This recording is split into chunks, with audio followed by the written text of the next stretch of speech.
চলেন আজকে আপনাদের ঢাকা ইউনিভার্সিটির সাথে পুরান ঢাকারও একটা ট্যুর দেই। Hello, this is অরিল starting a brand new vlog Dhaka university cross পুরান ঢাকা।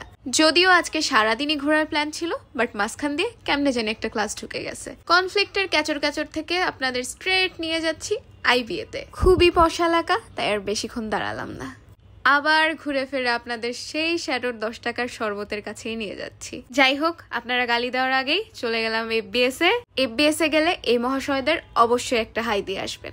আচ্ছা, আসল কথায় আসি, আজকে কেন এত ঘোরাঘুরি করছি।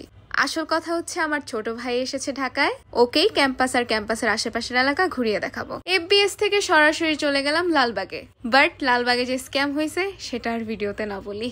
লালবাগ থেকে পুরান ঢাকার 52 বাজার 53 গলি ঘুরতে ফিরতে অটোওয়ালা মামা আমাদের নিয়ে গেল নাজিরা বাজারে।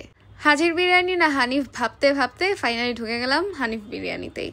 আমার ভিডিওগ্রাফার যেই এই মামার দিকে ক্যামেরাটা ধরছে, মামা এমন এক লুক দিছে, ও ভয়েই চলে আসছে।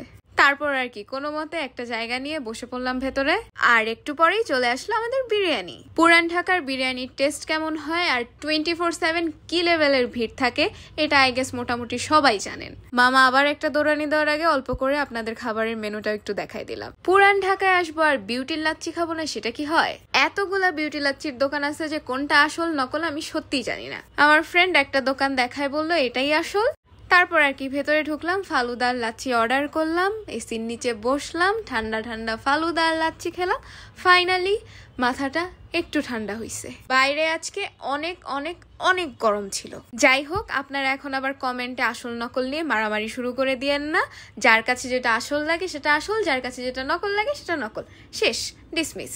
তারপর আমার ভাই বলল বাসার জন্য একটু বাকরখানি কিনে নিয়ে যা। তারপর বাসার জন্য 2 রকমের বাকরখানি কিনলাম। এই যে এই দোকানটা থেকেই নিয়েছিলাম বাকরখানি। তারপর একটা রিক্সা নিয়ে আবার ক্যাম্পাসে। এটা হচ্ছে কার্জন হলের ফজলুল হক মুসলিম হল আর শহীদুল্লাহ হলের মাঝখানের পুকুর পাড়। তারপর একটু সামনে আগানোর পরে হুট করে আমার এই ছোট্ট বন্ধু দৌড়ায় চলে আসলো। ও মোস্ট প্রবাবলি আমাকে দেখে চিনতে পেরেছে, কারণ অনেক দিন আগে একবার কার্জনে এসে আমি ওর সাথে একটা ছবি তুলেছিলাম। তারপর কার্জন থেকে ওকে একটু হাই হ্যালো করে হাঁটতে চলে গেলাম আমাদের ঢাকা ইউনিভার্সিটির সেন্ট্রাল ফিল্ড আর জিমনেশিয়াম ঘোরাঘুরি করে চলে আসলাম টিএসসিতে এসেই সাকিবকে বললাম বেশি করে বরফ দিয়ে তাড়াতাড়ি একটা শরবত বানাই দিতে। শরবত খেয়ে মাথা ঠান্ডা করে কিছুক্ষণ আড্ডা দিয়ে মেট্রোতে করে চলে আসলাম ফাইনালি বাসায়।